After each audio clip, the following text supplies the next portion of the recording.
Hello students, तो start करते हैं हम आज के सेशन को। लास्ट सेशन में जहाँ से छोड़ा हुआ था हम वहीं से हम स्टार्ट करते हैं। अगले क्वेश्चन से हम स्टार्ट करते हैं। तो लास्ट सेशन में हमने जो है क्वेश्चन नंबर 11 तक कंप्लीट किया हुआ है। आज का सेशन जो होगा वो क्वेश्चन नंबर 12 से होगा।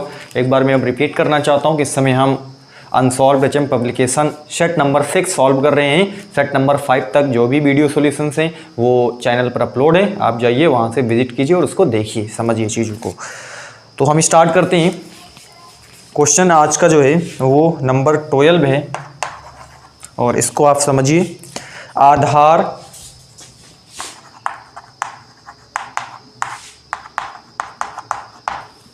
व्यास 2 सेंटीमीटर और ऊंचाई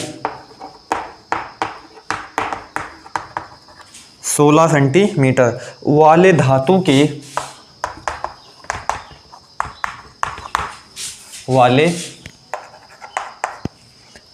के एक ठोस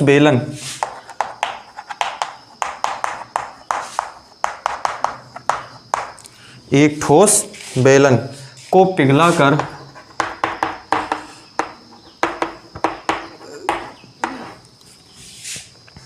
समान माप के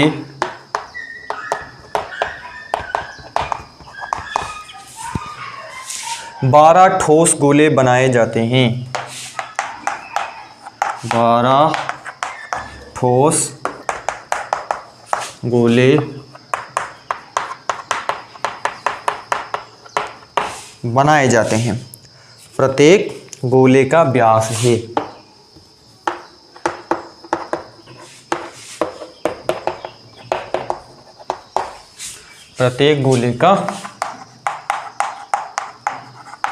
व्यास है। ये क्वेश्चन यहाँ पे दिया हुआ है। क्वेश्चन को मैं एक बार रिपीट करता हूँ ताकि आपको चीज़ें क्लियर हो जाएं। क्वेश्चन में ही चीज़ें होती हैं और आपको क्वेश्चन को ही प्रॉपर यहाँ पे समझना है। तो हम क्वेश्चन को एक बार क्या करते हैं, यहाँ पे रिपीट करते हैं।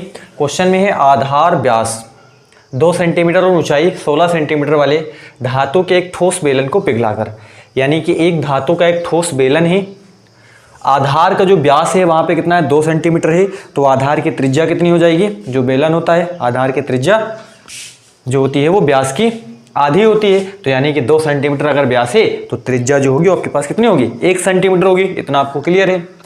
जो हाइट है यानी कि जो ऊंचाई है, जो बेलन है उस बेलन की जो ऊंचाई दे रखी है वो बेलन की ऊंचाई यहाँ पे 16 सेंटीमीटर है।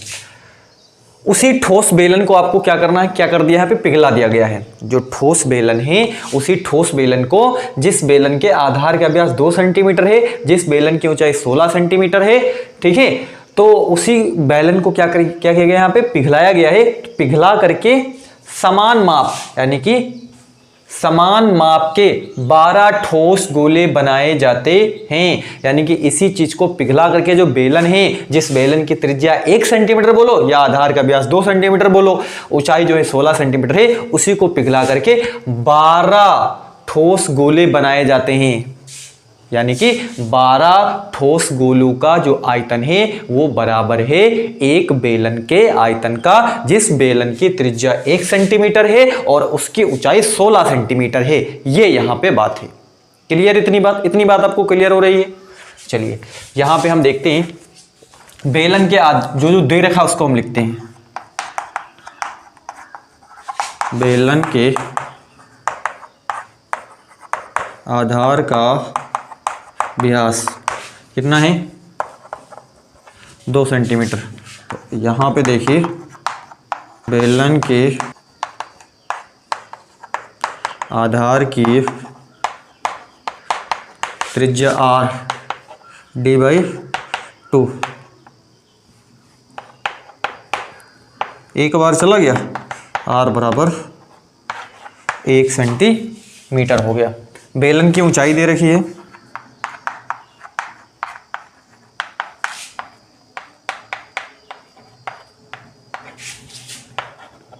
h, ये है 16 सेंटीमीटर, ये बेलन की ऊंचाई दे रखी है। अब यहाँ पे आप समझने की कोशिश करिए। प्रश्नानुसार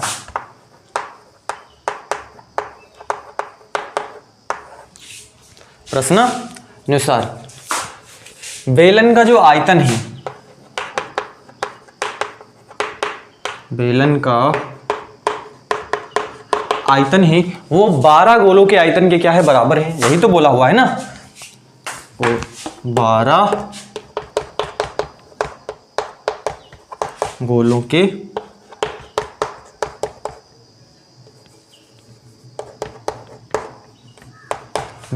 का आयतन। ठीक, बेलन का आयतन क्या होता है, पाई आर स्क्वायर एच, ये बेलन का आयतन होता है। 12 गुणे जो गोले का आयतन होता है वो क्या होता है, गोले का आयतन होता है 4/3 पाई आर क्यूब। ठीक है, ये जो है गोले का आयतन है, यानी कि एक गोले का आयतन 4/3 पाई आर क्यूब होता है, और 12 गोले का है तो 12 से हमने यहाँ पे मल्टीप्लाई किया हुआ है, और बेलन का आयतन जो है पाई आर स्क्वायर एच होता है। देखिए पाई आर जो है 1 सेंटीमीटर है ना, तो 1 का स्क्वायर, एच जो है वो 16 है। आप देख रहे हो एच की जो वैल्यू है वो कितना है, 16 है। ये 12 गुणे 4/3 ये पाई, और यहाँ पे आपके पास क्या हो जाएगा, ये आर क्यूब है आपके पास। सिंपल, इतनी बात आपको क्लियर है। यहाँ पे ये पाई से ये पाई कट जाएगा, तो यहाँ पे कितना बच गया आपके पास, 16। कितना बच गया, 16 बच गया। और ये 3 एकन्नम 3, 3 चौक कितना हो जाएगा, 12 हो जाएगा यहाँ पे। तो ये 4 गुणे कितना है, 4 है, गुणे कितना है यहाँ से आर क्यूब है। ठीक है, 3 1 जा 3, 3 4 जा 12 हो गया, और यहाँ पे 4 गुणे हमने क्या लिख दिया, 4 लिख दिया, और ये आपके पास आर क्यूब है। तो ये 16 बराबर 16, और ये क्या है आर क्यूब, तो 16/16 बराबर आर क्यूब, कट जाएगा 1 है ना, तो 1 बराबर क्या आ जाएगा, आर क्यूब। तो अगर आप आर निकालोगे तो ये आपके पास कितना हो जाएगा, इसका क्यूब रूट आपको क्या करना है, निकालना है। 1 का क्या निकालना है, क्यूब रूट आपको यहाँ पे क्या करना है, फाइंड आउट करना है। ठीक है, तो यहाँ पे क्यूब रूट आप कैसे निकाल सकते हो, 1 का क्यूब रूट क्या होता है, 1 का क्यूब रूट आपके पास 1 ही होता है। यानी कि आर जो निकल के आया वो 1 सेंटीमीटर आया। तो हमसे तो पूछा हुआ है, यहाँ पे क्या पूछा हुआ है, गोले का व्यास। तो गोले का व्यास क्या हो जाएगा, व्यास जो होता है वो त्रिज्या का 2 गुना होता है। ठीक है, तो यहाँ पे गोले का व्यास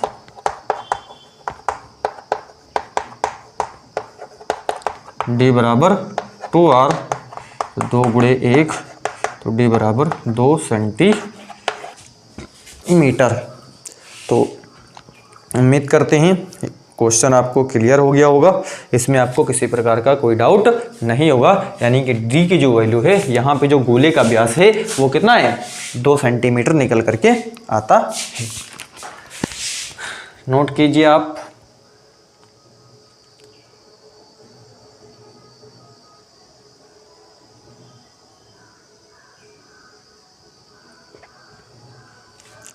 हम बढ़ते हैं अगले क्वेश्चन की तरफ।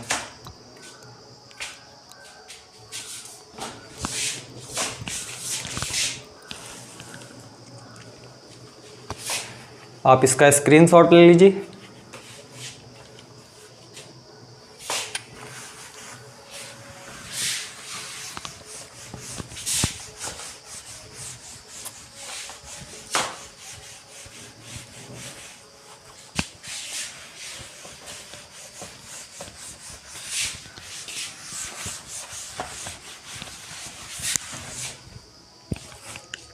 क्वेश्चन अगला है, इसमें कहा हुआ है वर्गीकृत आंकड़ों का माध्य।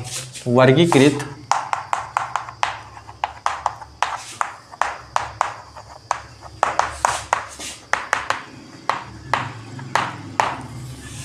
माध्य ज्ञात करने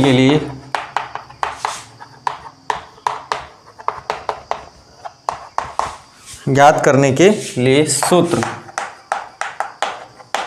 x बार बराबर a plus h sigma F I U I बटे सिग्मा एफ आई।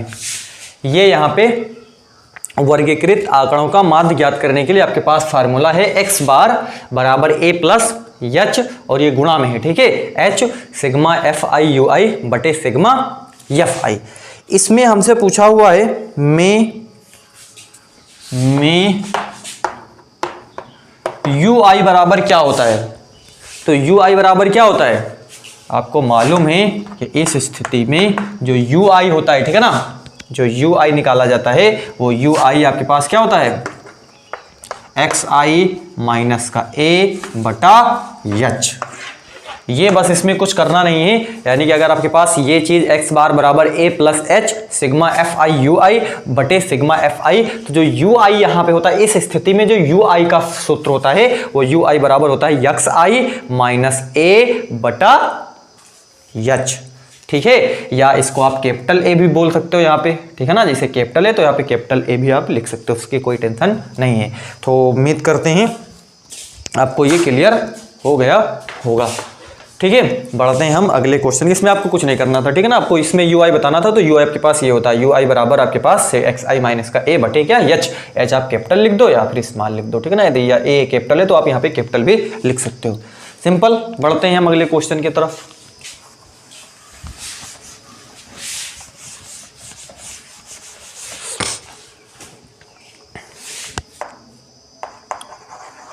क्वेश्चन है 1 से 10 तक की, 1 से 10 तक की धनात्मक सम संख्याओं का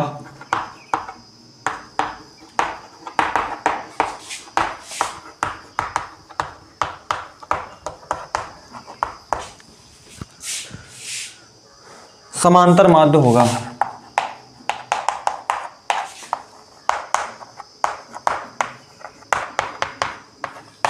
समांतर माध्य होगा। देखिए इसमें कहा हुआ 1 से 10 तक की धनात्मक सम संख्याओं का समांतर माध्य। तो आप बताओ 1 से 10 तक की धनात्मक सम संख्याएं क्या हैं। चलो आप एक बताओ, मुझे बताओ 1 से 10 तक की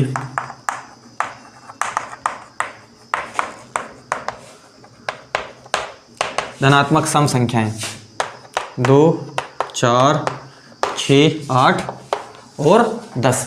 तो 1 से 10 तक की धनात्मक सम संख्याएं का मीनिंग क्या है कि जो 2 से कट जाएं, ठीक है। और यहां पे कंडीशन लगा दी है धनात्मक होनी चाहिए, ऋणात्मक नहीं होनी चाहिए। धनात्मक का मतलब अब राइट साइड ही रहोगे आप, ठीक है। तो धनात्मक सम संख्याएं जो है 1 से 10 तक की वो 2, 4, 6, 8, 10 हैं, ठीक है। तो आपको समांतर माध्य बताना है। तो देखिए समांतर माध्य निकालने का क्या तरीका होता है। समांतर माध्य होता है कि जो आपके टोटल पद दिए होते हैं उनका आपको योग बटे पदों की संख्या, उनकी संख्या आपको लिखनी होती है। यानी कि ऊपर आपको योग लिखना होता है और नीचे बटे में आपको क्या लिखना होता है, उनकी संख्या लिखनी होती है, मतलब कितनी संख्या है। तो पदों का योग बटे पदों की संख्या।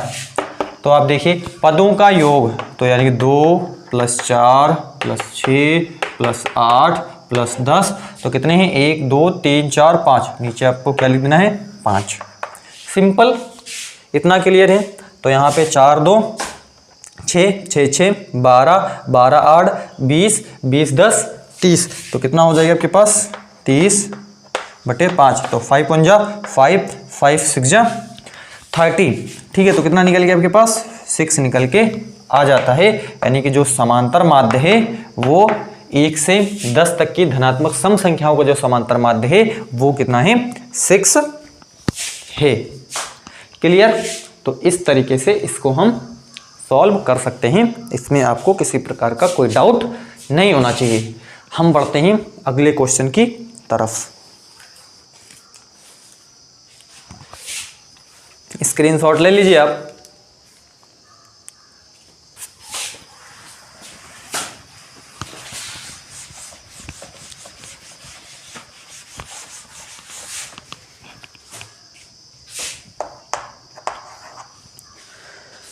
किसी प्रयोग की सभी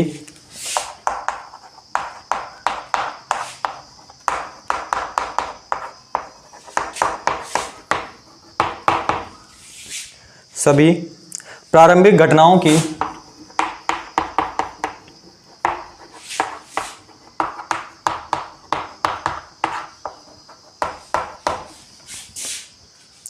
प्रायिकताओं का योग होता है। क्या है?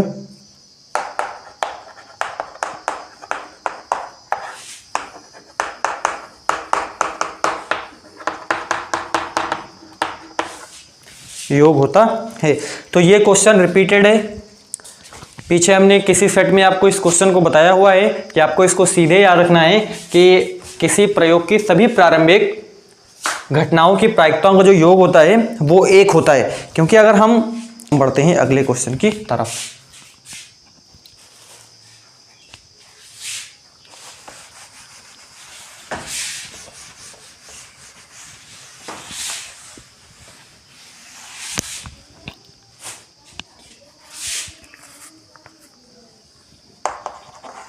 अगला क्वेश्चन है, कहता है जब एक पासे को फेंका जाता है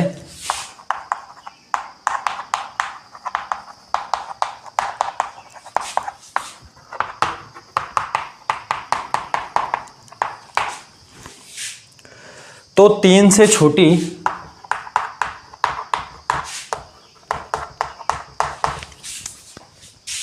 एक विषम संख्या आने की प्रायिकता है। एक विषम संख्या आने की प्रायिकता है।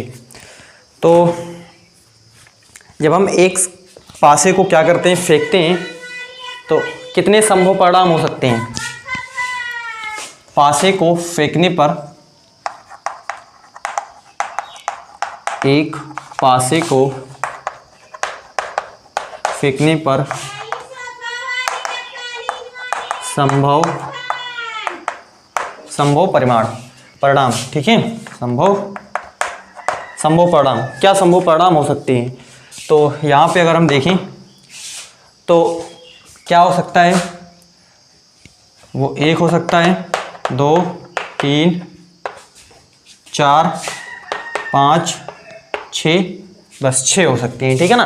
यानी कि जब एक पासे को हम उछालते हैं या फिर फेंकते हैं तो 3 से छोटी एक विषम संख्या आने की प्रायिकता आपको बतानी है। तो जब हम एक पासे को क्या करते हैं, फेंकते हैं, तो संभव परिणाम क्या होंगे? 1, 2, 3, 4, 5, 6 होंगे, ठीक है, ये संभव परिणाम होंगे। यहाँ पे क्या है, तो यानी कि जो, तो कहने का मतलब, तो n ऑफ s जो होगा वो 6 होगा। 1, 2, 3, 4, 5, 6, n ऑफ s जो है वो कितना है? 6 है। यहाँ पे 3 से छोटी विषम संख्या, 3 से छोटी विषम संख्या, 3 से छोटी अगर विषम संख्या देखोगे तो क्या है, 2 2 सम हो जाएगा, 1 है आपके पास। 3 से छोटी विषम संख्या जो है क्या है, 1 है। तो n ऑफ e यानी घटना के अनुकूल परिणाम, ठीक है ना, जो अनुकूल परिणाम वो कितना है आपके पास? सिंगल है, केवल क्या है, 1 है। तो जो प्रायिकता निकल के आती है, प्रायिकता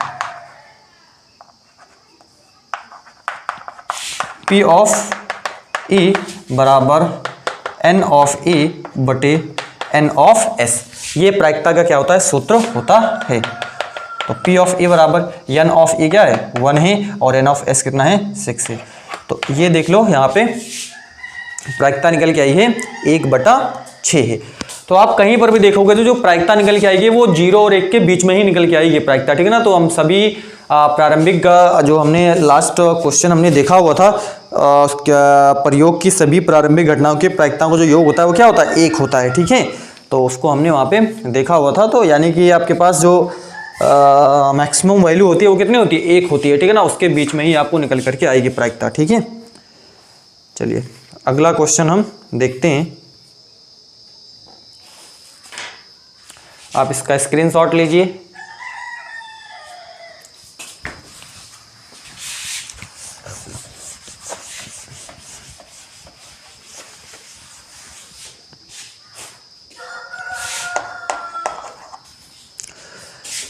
इसमें कहा हुआ है समीकरण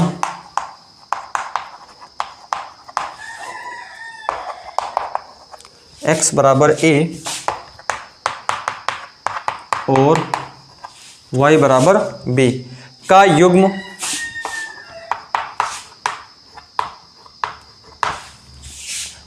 युग्म आलेखीय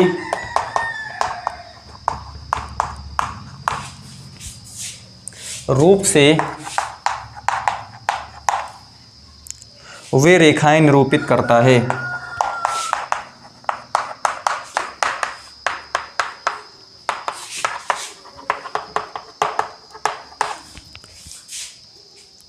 जो आपको यहाँ पे समीकरण दिए हुए हैं कि एक x बराबर a है और एक y बराबर क्या है b है। इसका अगर हम ग्राफ यहाँ पे क्या करें खींचें तो देखो ये क्या है x होता है, इसको हम x डैश बोलते हैं, ये y है और इसको हम क्या बोलते हैं y डैश बोलते हैं। तो अगर आप x बराबर a देखोगे तो x बराबर a का मतलब है कि आप y की वैल्यू कुछ भी रखिए, y की वैल्यू आप क्या रखिए कुछ भी रखिए, जो x निकल के आएगा वो a निकल आएगा। x क्या आएगा a निकल के आएगा। अगर आप a को हटा दो, अगर हमने कहा x बराबर 2 है, x बराबर क्या है 2 है, तो आप y की वैल्यू कुछ भी रखिए, x बराबर 2 है तो आप y की वैल्यू कुछ भी रखिए, जो x की जो वैल्यू होगी वो 2 ही निकल के आएगी। पहली बात, ठीक है। अगली चीज है y बराबर b।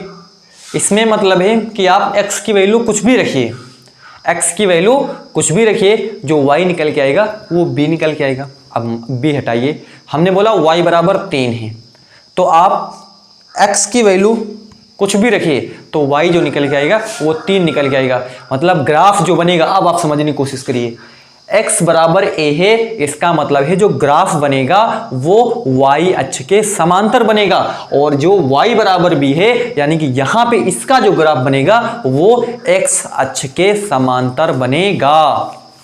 नहीं क्लियर हुआ?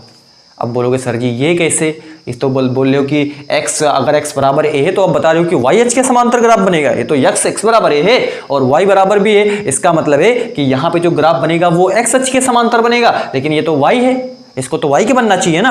अब यहाँ पे आप समझने की कोशिश करिए, इसको थोड़ा सा मैं डेप्थ कर देता हूँ, बिल्कुल क्लियर कर देता हूँ ताकि इसमें आपको कन्फ्यूजन ना हो जरा भी। इसमें आप चलिए हम लेते हैं x बराबर, हम इसको मान लेते हैं ये 3 है और y बराबर हम मान लेते हैं 2 है। एक बार के लिए हम मान लें कि x बराबर कितना है 3 है और y बराबर कितना है 2 है। एक बार के लिए हमने माना हुआ है, ठीक है। ये यही तो ना, a जो है a के प्लेस पे हमने यहाँ पे 3 है और b के प्लेस पे 2 है, वही चीज है, लिखा हमने 2। अब देखो इसका ग्राफ हम बनाएंगे, यहाँ पे बना के देखेंगे, फिर उसका हम ग्राफ ऐसे ही बना देंगे, ठीक है। अब देखिए आप इसका लिए अगर आप सारणी बनाओ,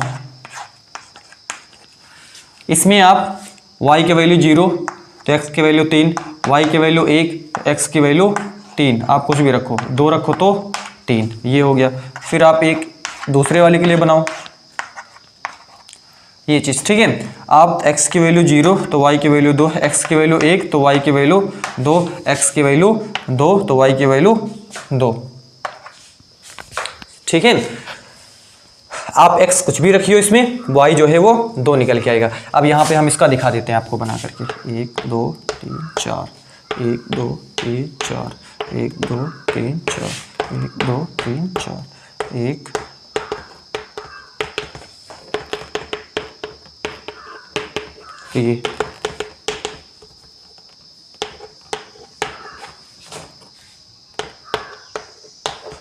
ये है आपके पास। x की वैल्यू 3 है, ये देखो, तो y की वैल्यू 0 है। x की वैल्यू 3 है तो y की वैल्यू 1 है, ये चीज। x की वैल्यू 3 है तो y की वैल्यू 2 है, ये तो तीनों को मिला दो, ये ग्राफ बन गया। यहाँ पे देखो x की वैल्यू 0 है तो y की वैल्यू 2 है, तो यानी कि y की वैल्यू कितनी है 2 है, ये वाला। x की वैल्यू 1 है तो y की वैल्यू 2 है, तो ये, ठीक है। x की वैल्यू 2 है तो y की वैल्यू 2 है, x की वैल्यू 1 है, सॉरी ये वाला कहाँ पे हमने देखा है, अगर हमने क्या देखा x की वैल्यू कितनी है 0 है तो y की वैल्यू कितनी है 2 है, तो x की वैल्यू अगर हमने 0 दिखाया तो y की वैल्यू 2 हमने यहाँ पे दिखा दिया, ठीक है। x की वैल्यू 1 है तो x की वैल्यू 1 है तो y की वैल्यू 2 है, ये बात क्लियर, बिल्कुल क्लियर था, ठीक है ना। वहाँ पे x की वैल्यू 2 है तो y की वैल्यू कितनी है 2 है, यानी कि ये वाला। तो ये देखो ये ग्राफ बन गया। तो आप देख रहे हो कि हमने ये ग्राफ किसके लिए है, ये ग्राफ है आपके पास x बराबर 3 के लिए है, और ये ग्राफ जो है ये y बराबर किसके लिए है 2 के लिए ग्राफ हमने बनाया हुआ है। तो आप देख रहे हो कि अगर x बराबर 3 है तो ग्राफ जो है y अक्ष के समांतर आ रहा है, और अगर y बराबर 2 है तो ग्राफ जो है वो x अक्ष के समांतर आ रहा है। आपको यहाँ पे दिख रहा है, ऐसा चीज आपको क्या है यहाँ पे दिख रहा है, तो इसका मतलब है कि अब यहाँ पे आप समझिए, यानी कि ग्राफ जो होगा ये x है, x डैश है, ये y है, ये y डैश है, यानी ग्राफ जो है वो प्लस का है। तो कहने का मतलब x बराबर 1 का ग्राफ है, इसका मतलब आपके पास ये खींचेंगे हम ऐसे करके, ठीक है ना, ये यानी कि ये किसके लिए है, ये है आपके पास x बराबर a के लिए ग्राफ है, ठीक है। और यहाँ पे आप क्या देखोगे y बराबर b है, यानी कि x अक्ष के समांतर, ठीक है ना। और ये देखो आपने ऐसे हमने खींच दिया इसको, ठीक है। तो ये किसके लिए है, ये है y बराबर b के लिए ग्राफ है, यानी कि ये यहाँ पे क्या कर रहा है, इसको काट रहा है। तो a कामा हम क्या लिखेंगे b लिखेंगे, तो इसका मतलब है कि a कामा b पर प्रतिच्छेद करती हैं, ये इसका क्या हो जाएगा आंसर हो जाएगा, a कामा b पर प्रतिच्छेद करती हैं, ये इसका क्या हो जाएगा आंसर हो जाएगा। हम बढ़ते हैं अगले क्वेश्चन की तरफ। आप इसका स्क्रीनशॉट लीजिए, इसको मैंने बिल्कुल क्लियर कर दिया हुआ है कि इसमें आपको किसी प्रकार का कोई डाउट नहीं होगा। हम बढ़ते हैं अगले क्वेश्चन की तरफ।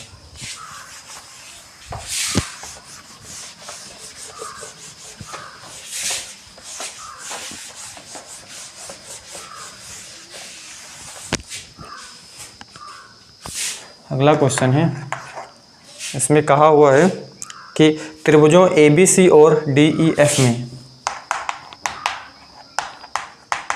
त्रिभुजों ABC और DEF में एंगल बीज बराबर एंगल E, एंगल F बराबर एंगल C तथा AB बराबर 3DE है, तो दोनों त्रिभुज हैं, दोनों त्रिभुज हैं, ये क्वेश्चन है। तो क्वेश्चन में कहा हुआ है कि दो त्रिभुज हैं, देखो एक त्रिभुज ये है A B C, एक दूसरा त्रिभुज है इसमें है D E F। ये त्रिभुज, दो त्रिभुज आपको यहाँ पे दिए हुए हैं। इसमें B जो है वो E के बराबर है, तो आप ये जो है ये इसके बराबर है। F जो है C के बराबर है, तो अगर आप F जो है वो C के बराबर है, यानी कि ये वाला जो है इस वाले के बराबर है, F जो है वो C के बराबर है, B जो है वो E के बराबर है, और AB बराबर क्या है 3DE है। AB बराबर जो है वो क्या है 3DE है। इसका मतलब है इसमें आप क्या देख रहे हो, हम देख रहे हैं एंगल B जो है एंगल B जो है एंगल E के बराबर आपको दिया हुआ है, और एंगल C जो है वो एंगल F के बराबर आपको यहाँ पे दिया हुआ है। इसका मतलब है कि इन दोनों त्रिभुजों में ये एंगल इस वाले एंगल के बराबर है, ये एंगल इस वाले एंगल के बराबर है। इसका मतलब AA समरूपता नियम से ये दोनों त्रिभुज जो होंगे वो क्या होंगे समरूप होंगे, यानी कि तीसरा तो ऑटोमेटिक क्या हो जाएगा बराबर, यानी कि दो बराबर है तो तीसरा तो ऑटोमेटिक अपने आप क्या हो जाएगा बराबर हो जाएगा, ठीक है। तो जब किसी भी त्रिभुज के दो एंगल बराबर होते हैं तो वहां पे हम नियम जो लगाते हैं वो AA समरूपता नियम लगाते हैं, और AA समरूपता नियम से ये दोनों त्रिभुज जो होंगे वो क्या होंगे समरूप होंगे, ठीक है। अब कोई बोलेगा कि सर ये सर्वांग सम होंगे, तो सर्वांग का कोई रूल नहीं है, यानी कि ए ये वाला एंगल बराबर है, ये एंगल इस वाले एंगल के बराबर है, ये एंगल इस वाले एंगल के बराबर है, तो ये वाला इसके एंगल के क्या होगा, बराबर होगा। तो यानी कि ट्रिपल ए कोई नियम नहीं होता सर्वांग समता में, मतलब ए ऐसा कोई नियम सर्वांग समता में नहीं होता है, ठीक है। ये ए समरूपता नियम केवल जो है किसमें आता है, समरूप त्रिभुजों में आता है ए समरूपता नियम, ठीक है। तो यहां पे जो होगा वो क्या होगा कि ए समरूपता नियम से ए समरूपता नियम से, हाँ वहां पे नियम काम करता है, मतलब ए ये समरूपता का क्या होता है, नियम होता है। ए मतलब दो एंगल हो और उनकी बीच की कोई क्या आ रही हो, भुजा आ रही हो, तो वहां पे सर्वांग समता का नियम लगता है। यानी कि अगर कहता कि ए बी जो है वो DE के बराबर है, मतलब ए बी जो है वो 3DE के बराबर दिखा रहा है, 3DE ए बी बराबर 3DE है, यानी कि अगर ए बी बराबर DE होता और ये वाला एंगल इस वाले एंगल के बराबर हो ही गया था अपने आप, ठीक है, तब वहां पे जो है हम सर्वांग समता का नियम भी काम कर जाता, यानी कि तो वहां पे त्रिभुज समरूप भी होता और उसके बाद में वहां पे क्या लगता, जो है सर्वांग समता का भी नियम यहाँ पे काम करता, ठीक है। लेकिन ऐसा देखो नहीं, क्या हो जाएगा, ए डी हो जाएगा DE। तो यहाँ पे ये समरूप तो है लेकिन सर्वांगसम नहीं है। इसमें कौन सा विकल्प है, विकल्प नंबर जो है बी, समरूप परंतु सर्वांगसम नहीं, समरूप परंतु सर्वांगसम नहीं, यही इसका क्या है, राइट आंसर है। उम्मीद करते हैं आपको ये क्लियर हो गया होगा, इसमें आपको किसी प्रकार का कोई डाउट नहीं होगा, ठीक है। हम बढ़ते हैं अगले क्वेश्चन की तरफ। इरेज कर रहा हूं मैं इसको, आप वीडियो को पॉज करके इसको आपको नोट कर लेना है।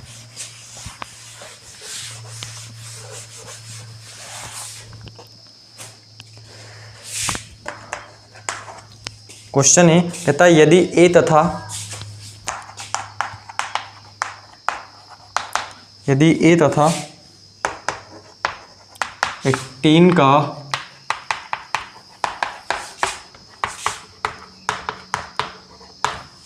लघुत्तम समापवर्तक LCM 36 है तथा ए और 18 का महत्तम समापवर्तक तथा ए और 18 का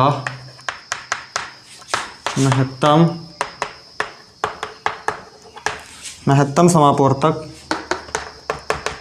SCF 2 है, तो A बराबर है, तो A बराबर है। तो यहाँ पे आपको दो संख्याएं हैं, एक संख्या A है और एक संख्या क्या है, 18 है। उसका लघुत्तम समापवर्तक LCM जो है 36 है, A और 18 का महत्तम समापवर्तक SCF जो है 2 है। आपको A बराबर क्या करना है, यहाँ पे फाइंड आउट करना है, यानी कि A की वैल्यू आपको यहाँ पे क्या करनी है, मालूम करनी है। देखिए हमको मालूम है कि LCM गुणे HCF बराबर पहली संख्या गुणे दूसरी संख्या, ये क्या होता है, यहाँ पे सूत्र होता है। तो LCM देखिए, LCM A कामा 18 है ना, यही तो है, A कामा 18। HCF क्या है आपके पास, A कामा 18 बराबर पहली संख्या A है, दूसरी संख्या क्या है, 18 है, यही तो है। LCM A 18 का क्या है, LCM ऑफ A 18 का क्या है, LCM ऑफ A 18 का जो है, A 18 का LCM जो है वो 36 है, ठीक है। SCF ऑफ A 18 क्या है, A 18 का जो SCF है वो 2 है, बराबर वो आपके पास A गुणे क्या है, 18 है यहाँ पे, ठीक है। तो 18 एकन्नम 18 दूनी कितना हो जाएगा, 36, तो 2 गुणे 2 बराबर A हो जाएगा, तो A बराबर क्या आ जाएगा, 4 आ जाएगा, यानी कि A का जो मान होगा वो कितना होगा, 4 हो जाएगा। ठीक है, उम्मीद करते हैं आपको ये भी क्वेश्चन जो है क्लियर हो गया होगा। तो आज के सेशन को यहीं पे एंड करते हैं, मिलेंगे हम नेक्स्ट सेशन में एक नए वीडियो लेक्चर के साथ। तो thank you for watching me.